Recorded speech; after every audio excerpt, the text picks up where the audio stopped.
బురదా నుండి బువ్వను తీస్తే కమ్మాగుందని తిన్నరు. బురదా బట్టల రైతును చూసి దూరం ఉండని అన్నారు. చెమటా చుక్కల సత్తువతోని పుడమి పురుడు పోసుకున్నది.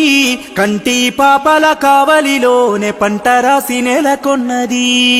వందనాలు రైతన్నా నీకు వందనాలన్నా, నీ రెక్కాడకుంటే బుక్కెడు బువ్వే లేదన్నా.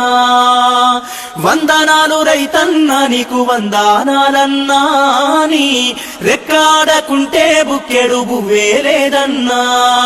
మట్టి సోపతిగాడ జోడెడ్ల జతగాడ, మండు టెండల నీడ అర్తి అప్పుల జాడ, పూనాసవను కూడా యాసంగి చలికాడ, పసిరి మొక్కలు వాడ నింగికెదురు చూడా. నీ జీవితమంతా కలిమిలేముల కడలి, నీ జీవితమంతా కలిమిలేముల కడలి, ఊపిరున్నంత వరకు పోలే